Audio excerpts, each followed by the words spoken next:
അപ്പൊ അളിയൻ കാര്യമൊന്നും അറിഞ്ഞില്ലേ? ഇല്ല. എന്നാൽ ഇനി ഞാനത് പറയാം, ആരും ഞെട്ടരുത്. സനന്ദനൻ, ഇവിടെ നിങ്ങളുടെ പിതാവ് സമാധിയായതാണ്, നിങ്ങളുടെ യോഗീശ്വരനാണ്, ആ സമാധിയിൽ മറ്റാരും ഇടപെടേണ്ട എന്നൊക്കെ വിശ്വസിക്കാനുള്ള നിങ്ങൾക്ക് അവകാശം ഉറപ്പായുമുണ്ട്. പക്ഷെ നമ്മൾ ജീവിക്കുന്ന നാട് നിയമവാഴ്ച നിലനിൽക്കുന്ന നാടാണ്. അവിടെ ഒരു മാൻ മിസ്സിംഗ് എന്ന് പറയുന്ന കംപ്ലൈന്റ് ഉണ്ടായാൽ അത് പരിഹരിക്കുക എന്ന് പറയുന്നത് പോലീസിന് ഉത്തരവാദിത്തമാണ്. അതൊക്കെ നാട്ടുകാർക്ക് അറിയാവുന്ന കാര്യമല്ല അല്ലേ സാർ? ഇപ്പോ ഇത് കംപ്ലൈന്റ് കൊടുത്ത ആളും പറഞ്ഞു മാൻ മിസ്സിംഗ് എന്ന്. മാൻ മിസ്സിംഗ് എന്ന് പറഞ്ഞു കഴിഞ്ഞാൽ അതിന് ഒരുപാട് രീതിയിൽ കണ്ടുപിടിക്കാലോ സാർ. സ്കാനർ ടൂൾ വെച്ച് അതിനകത്ത് അത് മിസ്സിംഗ് ആയിട്ടുണ്ടോ ഇല്ലെന്ന് അത് കണ്ടുപിടിച്ചുകൂടെയായിരുന്നോ? ഈ അറിവ് എവിടെ നിന്ന് കിട്ടി? പത്രത്തിൽ നിന്ന് അടിച്ചു മാറ്റിയതാ. എന്റെ വായിക്കാത്ത കയറിയിരുന്ന് വിടുവിച്ചാലേ ശരിയാവും. സ്കാനർ ടൂൾ വെച്ച് പരിശോധിക്കാൻ നിങ്ങൾ തയ്യാറാണോ? ഇപ്പൊ തന്നെ വേണോ സാർ ഇപ്പൊ സ്കാനർ ടൂൾ എന്ന് പറയുമ്പോ അതിന്റെ പുറത്തുകൂടെ വെച്ച് ചെയ്യുമ്പോൾ നമുക്ക് കറക്റ്റ് ആയിട്ട് അറിയാമല്ലോ. കണക്കുകളൊന്നും ശരിയാകുന്നില്ലല്ലോ ഗംഗാര. പേടിച്ചിട്ടാ, പണ്ട് എനിക്ക് അങ്ങനെയാ, പേടിച്ചെനിക്ക് കണക്കേറ്റി പോകും. സാർ ഇപ്പോ കറക്റ്റ് ആയിട്ട് സാർ ഇപ്പൊ ചോദിച്ചു ആള് മിസ്സിംഗ് ആണെന്ന്. പക്ഷെ അങ്ങനെ ആയിട്ടുണ്ടെന്നുണ്ടെങ്കിൽ സ്കാനർ ടൂൾ വെച്ച് ചെക്ക് ചെയ്തൂടെ? അയ്യ, അത് നല്ല വിചാരായിപ്പോയി. ഇവൻ ശരിയല്ല, ഇവന്റെ ഉണ്ടകണ്ണ് കണ്ടാലറിയാം കള്ള ലക്ഷണമുണ്ട്. നാട്ടുകാർക്ക് സംശയമുണ്ട് എന്ന് പറഞ്ഞാൽ അതിൽ നാട്ടുകാർക്ക് എന്താണ് കാര്യം? നിങ്ങളുടെ അച്ഛൻ്റെ കാര്യം നിങ്ങളുടെ മാത്രം കാര്യമല്ലേ എന്നൊക്കെ നിങ്ങൾക്ക് ചോദിക്കാമെങ്കിലും നമ്മുടെ നാട്ടിലെ നിയമവാഴ്ച അനുസരിച്ച് മരണത്തിൽ സംശയം എന്നൊരാൾ പറയുകയാണെങ്കിൽ അതിൻ്റെ സ്വാഭാവിക പ്രൊസീജിയർ അത് പോസ്റ്റ്മോർട്ടം ചെയ്ത് ആ ദുരൂഹത മാറ്റുക എന്നുള്ളതാണ്. 100% ഞാൻ യോജിക്കുന്നു.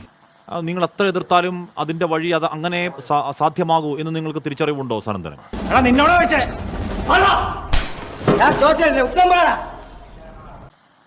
സാർ ഇപ്പൊ നാട്ടുകാർക്ക് സംശയം ആർക്കാണ് സാർ? സാർ അവരുടെ പേര് പറയണം. സാർ പേര് പറയണം.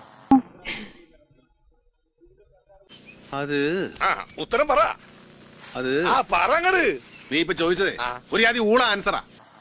സാർ മാസ് പെറ്റീഷൻ ഞാൻ കറക്റ്റായിട്ട് വായിച്ച് കറക്റ്റായിട്ട് നോക്കിയിട്ടില്ല സാർ. ഇപ്പോൾ ഇത് പബ്ലിക് മീഡിയയിൽ ഇരുന്ന് പറയുന്നത് കൊണ്ട് കംപ്ലൈന്റ് കൊടുത്തത് ആരാണ് സാർ? നാട്ടുകാർ പറയും. അങ്ങനെ ചോദിക്കേ ശിവാനന്ദ ഇവിടെ കുത്തിരിക്കാൻ പറഞ്ഞുതരാം. അല്ലല്ലോ, ഞാൻ പറഞ്ഞ നാട്ടുകാരിൽ ഒരു സംഘം ആളുകൾ കംപ്ലൈന്റ് കൊടുത്തിരിക്കുന്നു. വേറെ അല്ലാതെ രണ്ട് കംപ്ലൈന്റ് നിങ്ങളുടെ ഒരു ബന്ധു പരാതി കൊടുത്തിരിക്കുന്നു. പീതാംബരനോ? എന്താണ്? എന്നെ മനഃപൂർവ്വം കരിവാരിത്തേക്കാൻ കുറച്ച് ആൾക്കാർ ഇറങ്ങിയിരിക്കുകയാണ്. ആളുടെ കാര്യം അല്ലേ?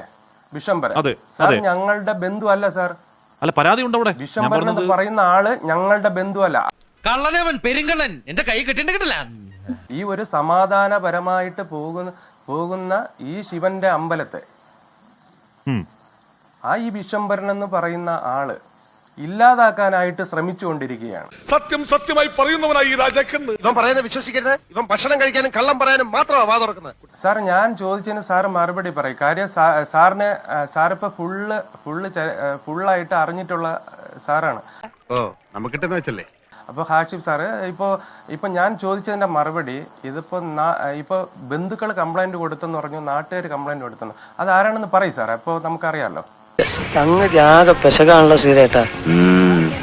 എല്ലാം പറഞ്ഞ പോലെ നാളെ കാണാം. കാണണമെന്നില്ല. എന്നാ മറ്റന്നാ വരട്ടെ ചാച്ചി.